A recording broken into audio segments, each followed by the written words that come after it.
In the lecture note part of the course, in the Blackboard part of the course, under the formula sheet section, there are a couple of documents. There is a document that says reference angle. There's another document that says reference angle chart by Charles Whiteman, and then there's another document that actually says reference angle chart. So I'm going to pull all these up.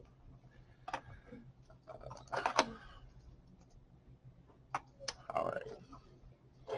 Now, just taking a look at these things, first we'll take a look at this reference angle sheet.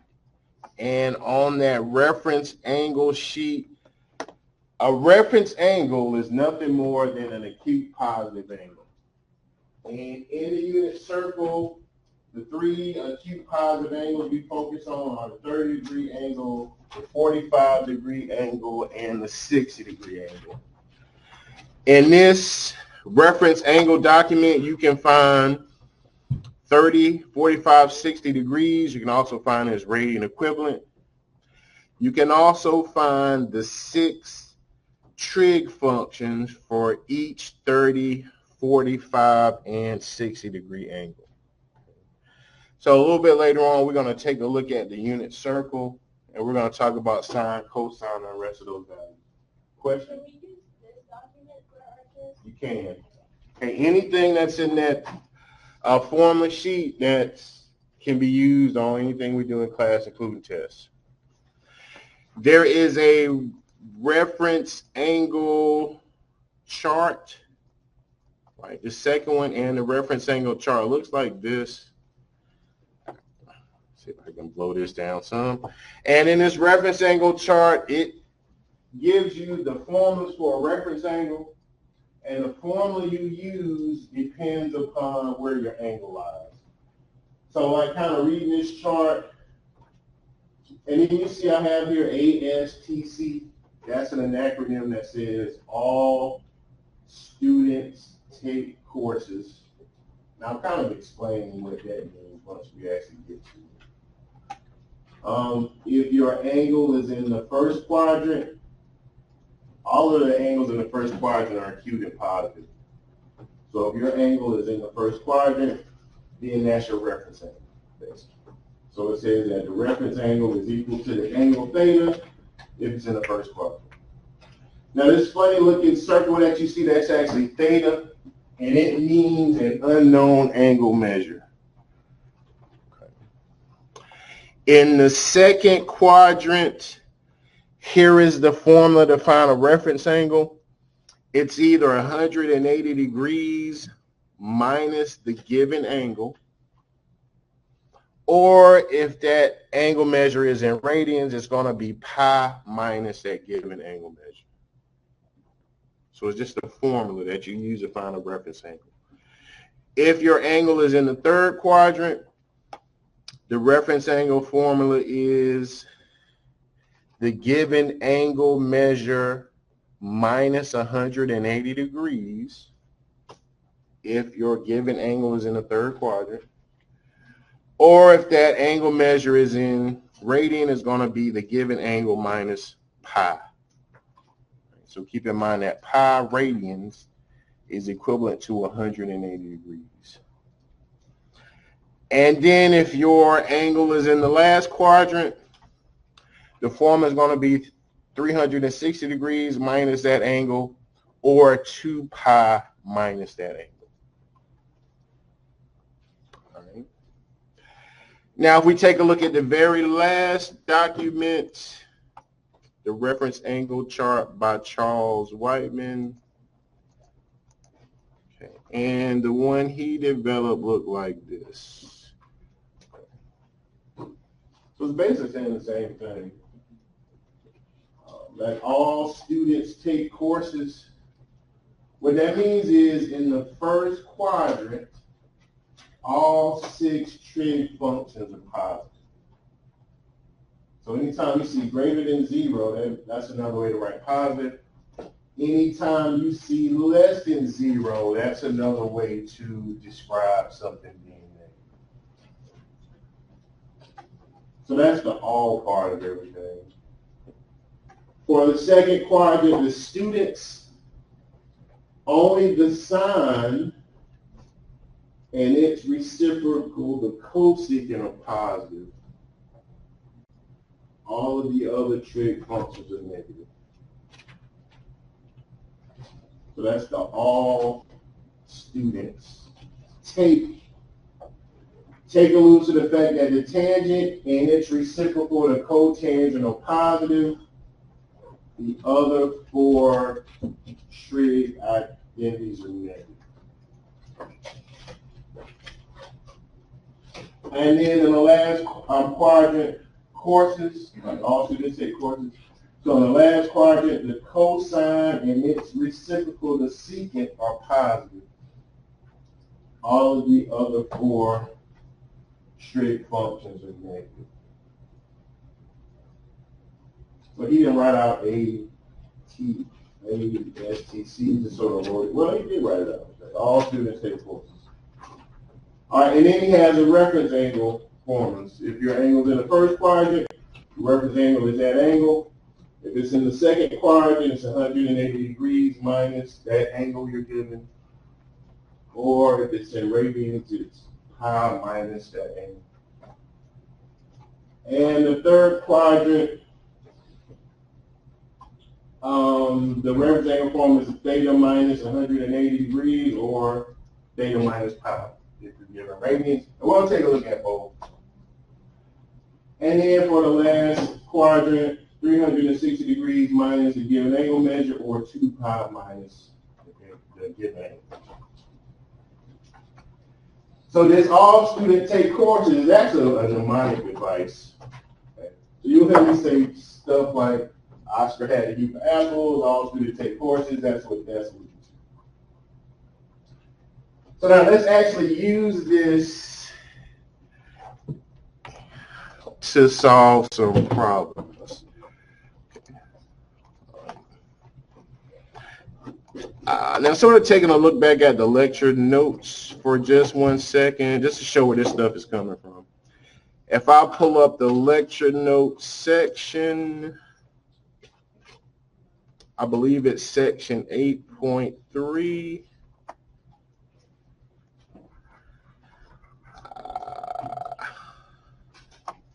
Okay, and you see this reference angle definition. All right, so just show where I'm pulling this from. And on this slide, it basically gives us the definition of a reference angle. It says that a reference angle for an angle theta. So here again, this is theta, and it stands for unknown angle measure. Now this is sort of what separates, or one of the things that separates algebra from trigonometry. In algebra, when you were finding variables, right, unknown quantities, you use x, y, z, that sort of thing.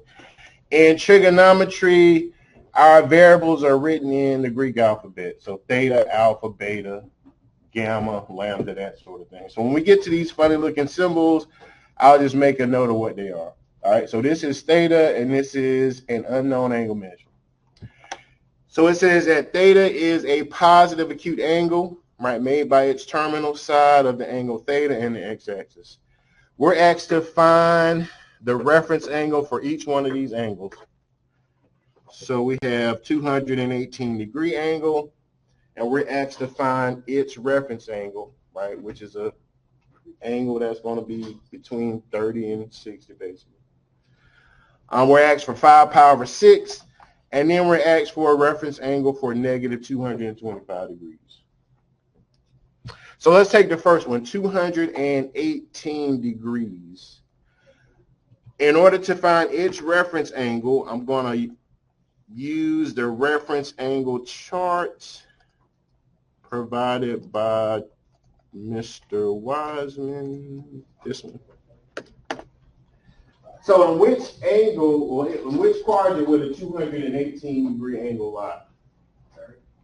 The third, right? Because this is 0, 90, 180, 270. If our angle is in the third quadrant, and can I actually write on this? No. I want to use this formula, right? It's that given angle measure minus 180. So my reference angle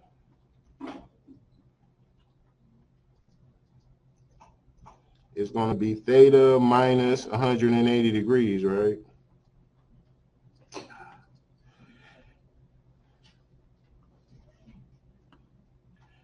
And my eraser does not want to work. So that's going to be 218 degrees minus 180 degrees, which should give us, is it 38 degrees? So 218 degrees and 38 degrees are reference angles for one another. Well, 38 degrees is the reference angle for 218 degrees. All right, what about B, 5 power 6? All right, well, here again, you're going to see me do this a lot. Whenever we deal with a radian measure, I'm going to find its degree equivalent. And then you can do either one or two things from there.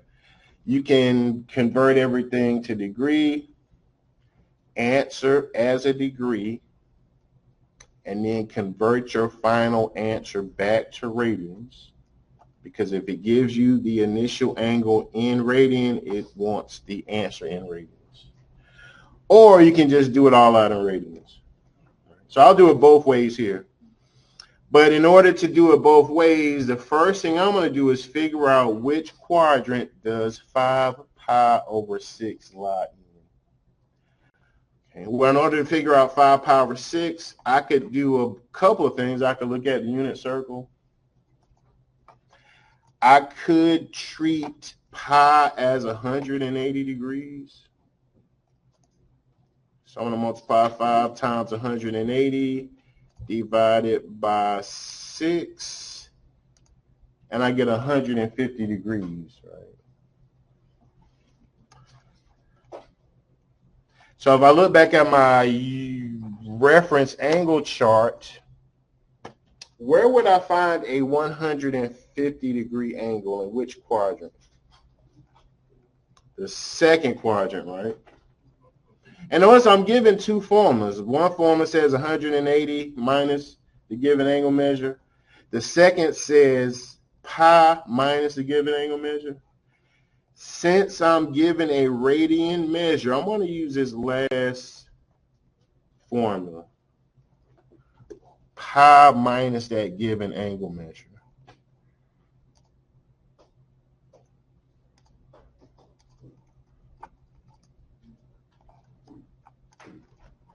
So the reference angle, here's just the formula, was pi minus that given angle measure theta. So for our reference angle formula, that's going to equal to pi minus 5 pi over 6.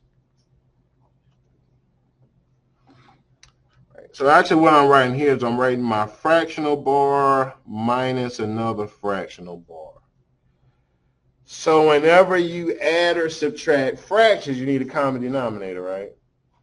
So I'm going to change both of these to fractions, so I can write pi as pi over 1. And I can write 5 over 6 pi as 5 pi over 6. That pi that you see, it's either in the numerator or it may be attached to the side of your fraction, but that pi is never in the denominator. Okay. So now I'm going to find the least common denominator between 1 and 6. So I believe that's going to be 6. Right. So for that first fraction, I had to multiply the bottom by 6. I got to multiply the top by 6. So 6 pi over 6. right? Same thing as pi, it just has the denominator 6. My second fraction is going to remain 5 pi over 6. Whenever you subtract fractions, you keep your common denominator and combine your numerator. So I'm going to keep my common denominator 6.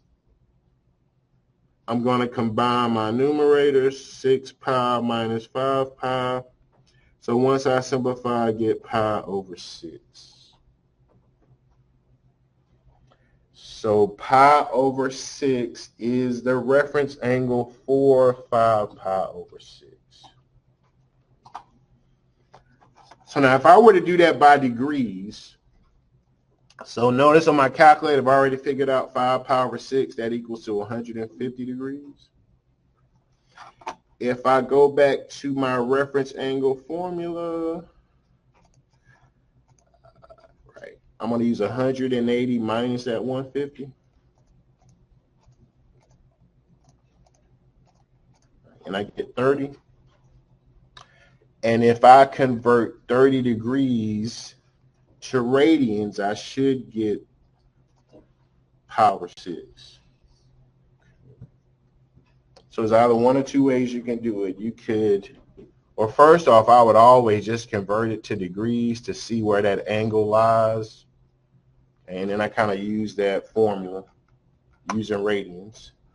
Or you can convert radians to degree, answer it in degrees, and then convert your final answer to radians. Right, so 30 degrees would be pi over 6 radians. Now for C, it wants a reference angle for negative 225 degrees. So be careful, we are talking about a negative angle. So I'm just going to draw a unit circle. But instead of using 0, 90, 180, 270, I'm going to use negative angles. So remember that the negative angles are rotated clockwise. So here we have 0, negative 90, negative 180,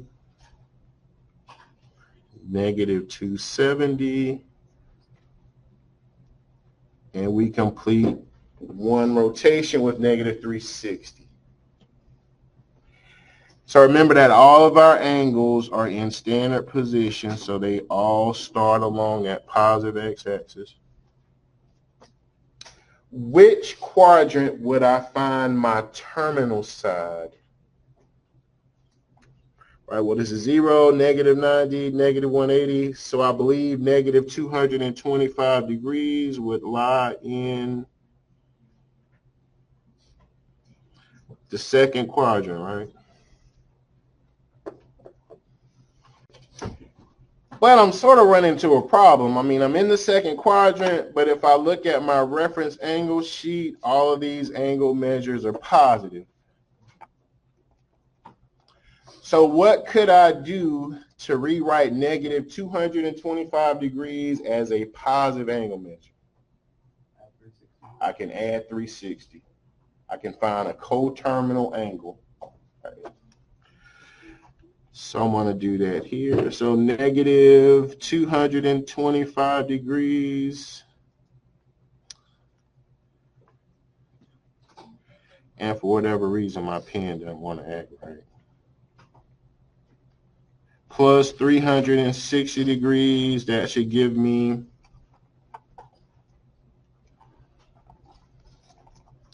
negative 225 plus 360 should give me positive 135. So negative 225 degrees and positive 135 degrees are coterminal angles. They start at the same spot, end at the same spot. Now I can use 135 degrees for my reference angle calculation. So what I did here was, this was a coterminal angle.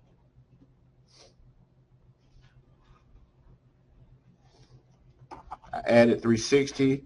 So now we're going to find a reference angle.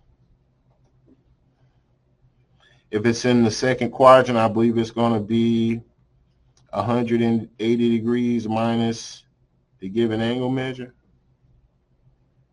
So 180 degrees minus 135 degrees should give us 45 degrees. So 45 degrees is a reference angle for a negative 225 degree angle. So the reference angle is 45 degrees there. Is that between the angle that we have in the x-axis or the y-axis?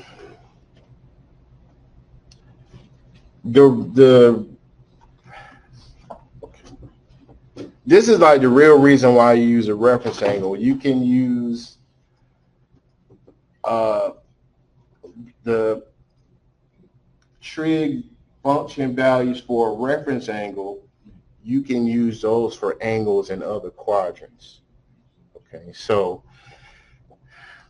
as far as a reference angle is concerned, this is basically what you're going to be asked to do. This is how you'd actually use a reference angle in practice. If I go back to those slides, I think it was 8.3.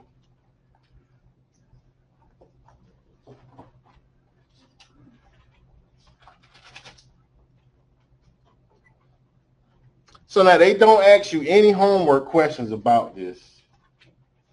But this is why you would use like a reference angle if you ever had to use one. So this thing says find the values of trigonometric functions for negative 210 degrees, right?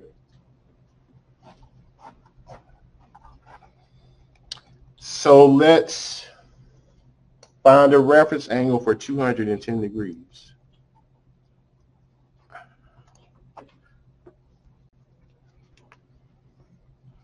And I'll just show how this works kind of quick. Find all trig functions for, what was that, 210 degrees? 210 degrees. All right, so first thing I'm going to do is I'm going to find a reference angle.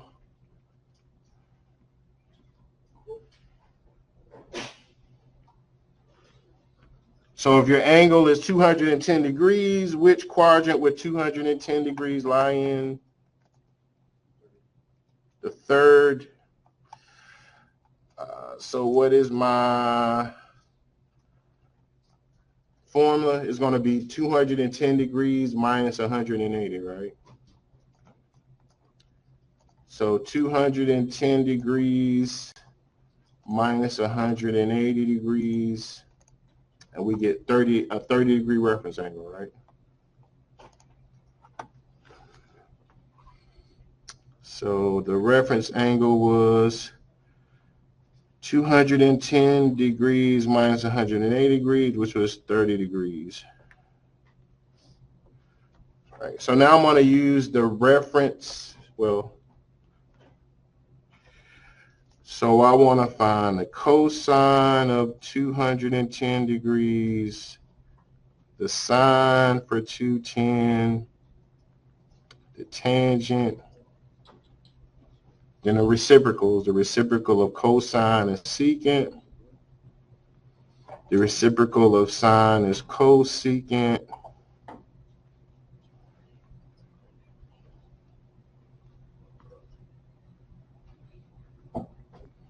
The reciprocal for tangent is cotangent. Right. Since the 30 degree angle is the reference angle, and if we go back to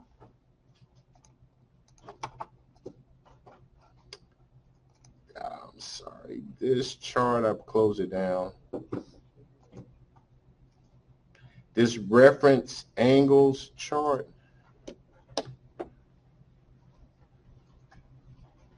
Right, so 230 degrees and is a reference angle for 210 degrees. So that means that all of these values are going to be the same. But there's one slight difference. So I just want to show you where I'm getting this from.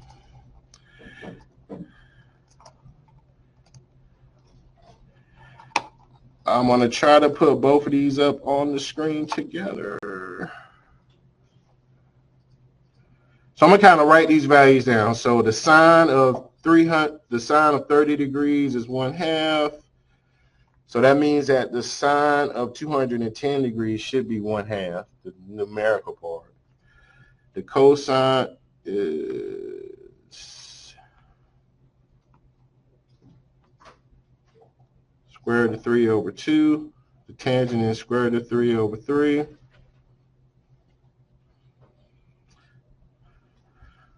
The secant is 2 square root of 3 over 3.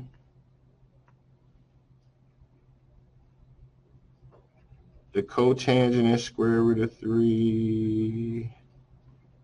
And I believe the cosecant was 2, right?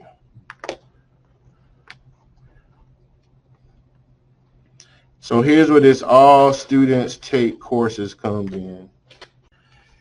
If your angle is in the third quadrant, right? So 210 is in the third quadrant. That means that the only values that are positive should be the tangent and the cotangent. Everything else should be negative. So that means that this is negative, this is negative. Tangent is positive. This is negative, this is negative. The cotangent is positive. They don't ask any questions about that.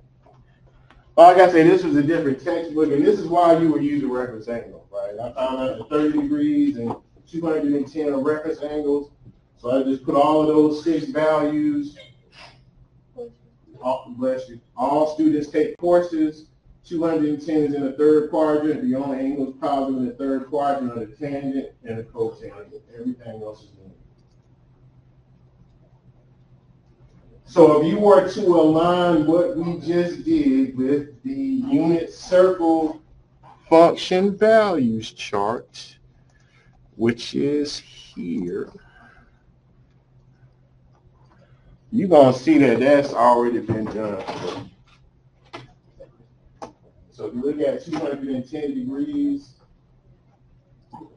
it's like all of the stuff we just found when we use a reference angle. But if you use all students take courses, the only thing that's positive are the tangents and the cotangent. Everything else is negative. How did you find those values For 210, Like all the, yeah, the root 3 over 2 minus 1, yeah.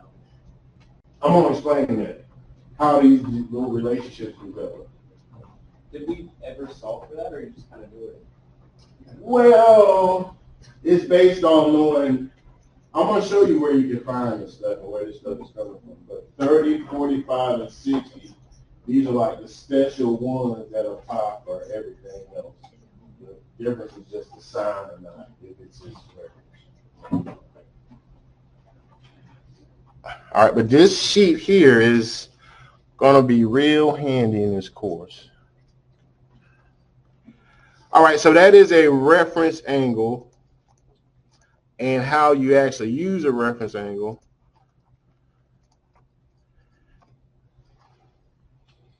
Okay, and next we're going to talk about the arc length.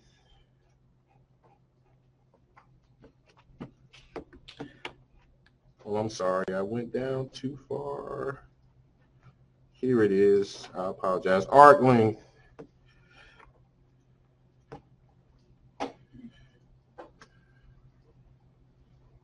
All right. So here's the formula. It says S is equal to theta. So here again, that's that unknown angle measure times R, where the arc length is S, the angle measure is theta, and that measurement has to be in radians, and R is the length of radius.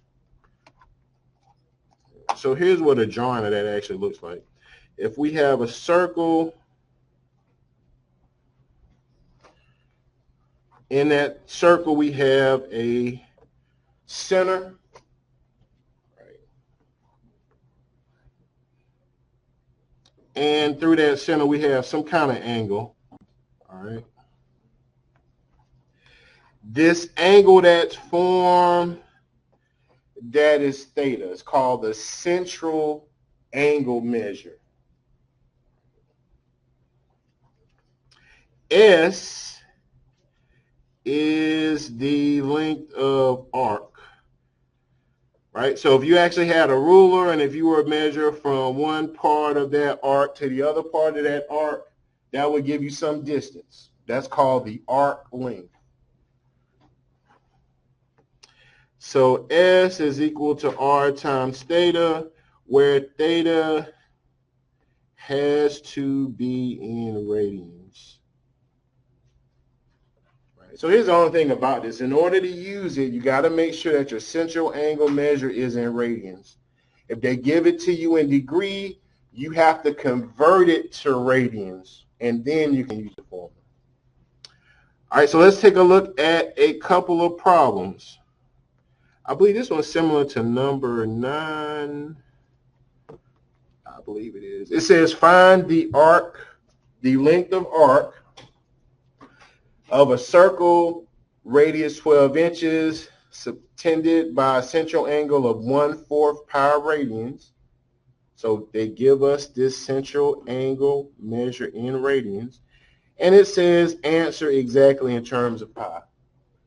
Whenever you see answer exactly in terms of pi, it wants you to leave pi as pi.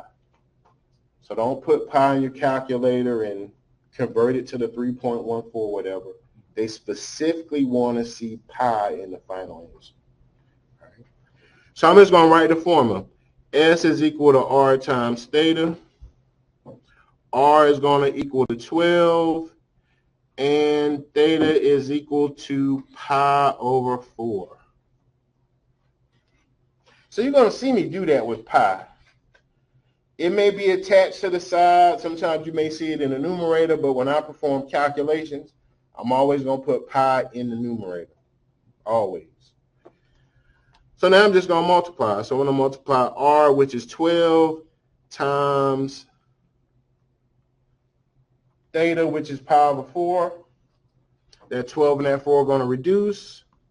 So I have 3 pi. So I'm not going to convert pi to 3.14 or whatever. I'm going to answer it in terms of pi. So it would be 3 pi inches. Okay. All right, any questions about that one? All right, I believe this is number 11.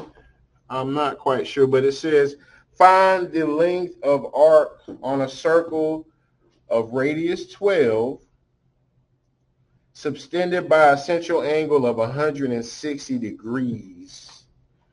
Answer exactly in terms of pi. So since we're actually finding arc length, right, I'm going to use S is equal to R times theta. R is going to equal to 12.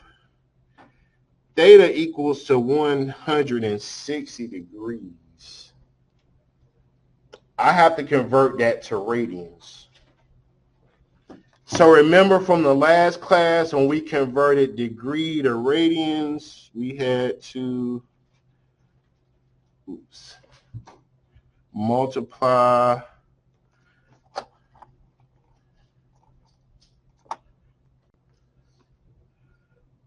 convert 160 degrees to radians. All right, so that's like the first step. So 160 degrees times pi over 180, right? So I can do a little canceling zeros trick, and I believe 16 and 18 can both be reduced by 2. So I believe that's 8 pi over 9. Bless you. So theta is 8 pi over 9. So now I can multiply 12.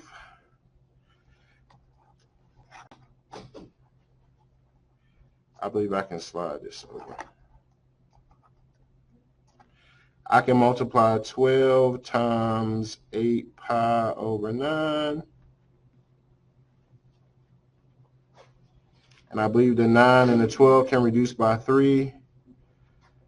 So I believe that's 30, well, let me write this out. 4 and that's 3. 32 pi over 3 inches. Should be my arc length.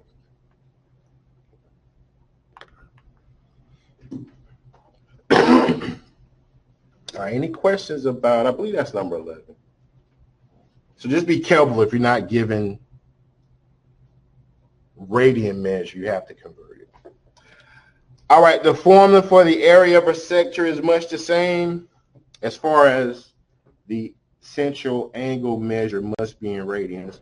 So here's the formula. It says that A is equal to 1/2 theta times r squared, where A is the area of a sector, theta is the measure of angle in radians, and r is the length of radius. So here is a drawing of what that looks like. So that's supposed to be a circle. So here again we have an angle within the circle. The central angle measure is theta. We have r, which is the radius. What we're finding here is the area for that piece of the pie. So A is equal to 1/2 theta times r squared. So let's take a look at a couple of examples. All right.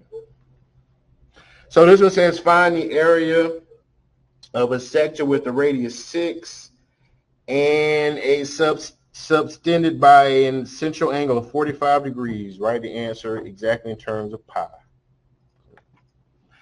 So I'm going to write the formula. A is equal to 1/2 theta times r squared. R is equal to 6. Theta is equal to 45 degrees. But 45 degrees has to be written as what? Radians. So what is 45 degrees in radians? I believe that's going to be pi over 4. And I could find that, I could just multiply by power of 180.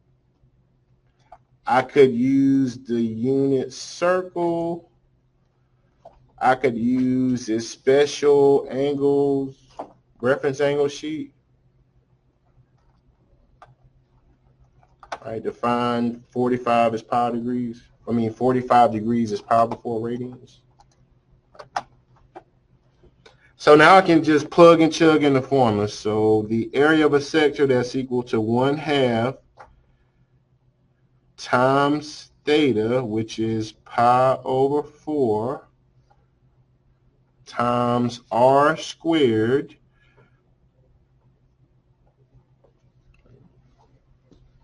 So order operations, please excuse my dear Aunt Sally. I'm going to evaluate my exponents first. So I'm just going to bring everything else down. I can even write 36 as a fraction, right? 36 over 1. Whenever you multiply fractions, you multiply the numerators, multiply the denominators, and divide last. So 1 times pi times 36, that's 36 pi. Remember that pi is always in the numerator. 2 times 4 is 8. And 36 divided by 8 is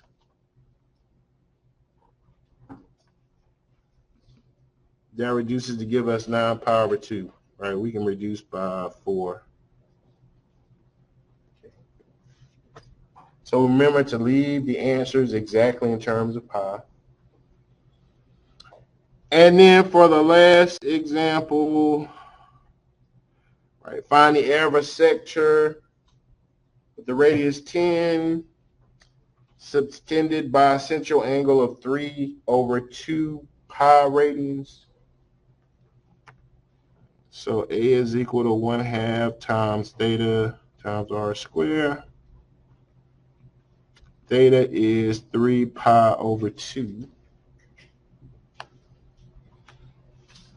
R is equal to 10. So that's 1/2 times 3 pi over 2 times 100 over 1. Just kind of keeping everything as fractions. If I multiply my numerators, I believe that's 300 pi divided by 4. And 300 divided by 4, I believe is 75 pi.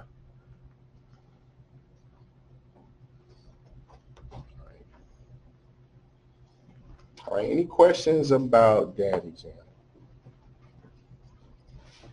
All right, now as far as 1.2 is concerned, just basically those three things: reference angle, area of a sector, arc length. Okay. At this time, I just want to bring up the unit circle. Okay, to kind of prep for what we're going to do next. When we start digging a little bit deeper with the sine, cosine, and evaluate trig functions. All right, so here again, this is the unit circle, and it has a degree radian equivalence. And we also talked about, if you look at the outer rim of the circle, these are coordinates. Right, so we talked about this is just a circle with a radius of 1.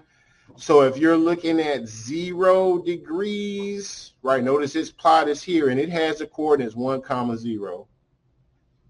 If you're looking at this plot for 30 degrees or pi over 6 radians, it has a plot here, and its coordinates are square root of 3 over 2, 1/2.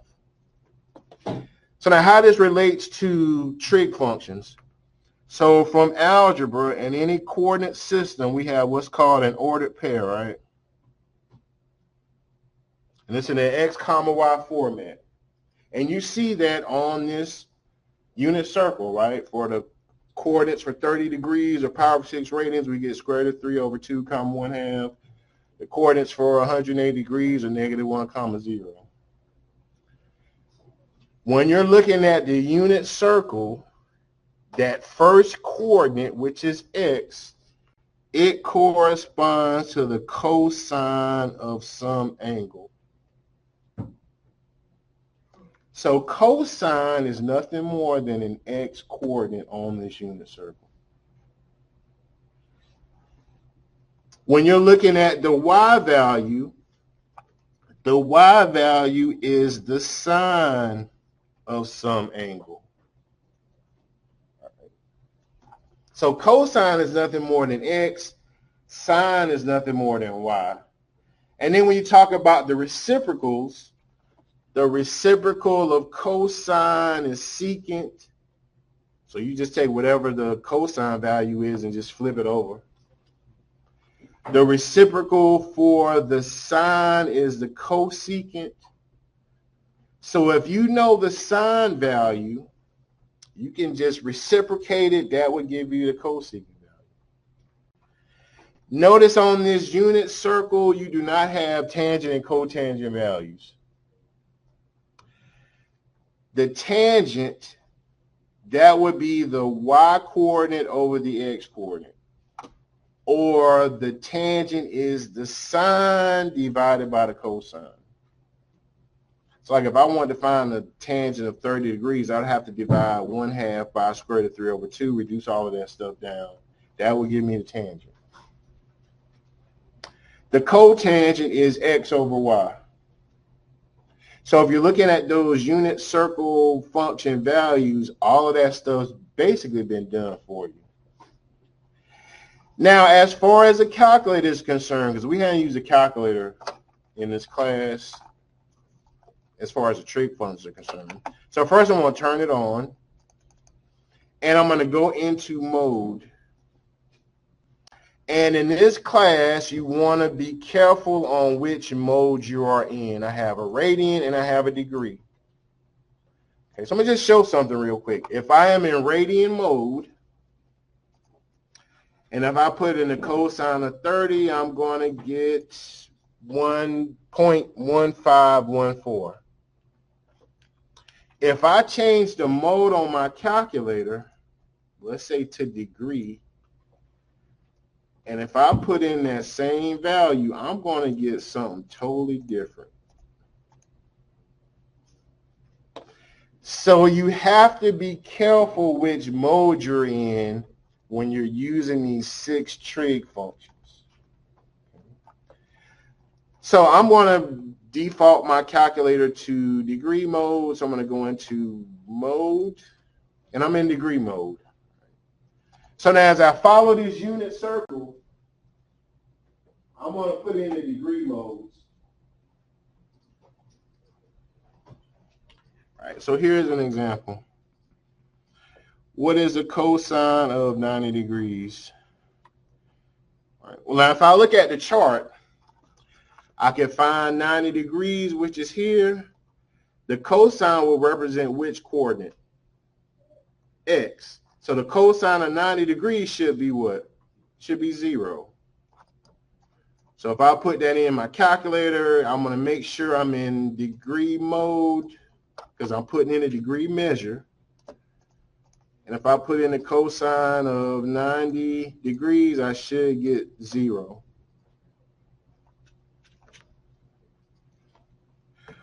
Okay. Another example, what is the cosine for 210 degrees? Well, if I look at my unit circle, I can find 210 degrees. The cosine would represent the x coordinate. So the cosine of 210 degrees would be negative square root of 3 over 2. This is called the exact value. So here's why it's called the exact value. If I were to put that in my calculator, the cosine of 210 degrees, it's not going to give me negative square root of 3 over 2. It's going to give me the decimal approximation. A lot of these answers, they want exact values. If your number has a square root of something in it, then they're going to want to see the square root. Although these things are basically this number here, negative 0.8, this is the exact value, this is the approximate value. So sometimes you may have to use the unit circle or that function of values to find those trig functions that have a square root. How would you get the exact value of an x? That doesn't fit perfectly with the unit circle. Normally for those, it's going to ask you to approximate it. Right? With decimals, that's right. That's right.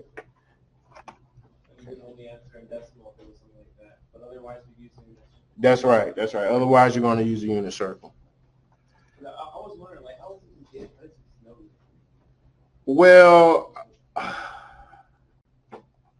I've been looking at this stuff for a while, but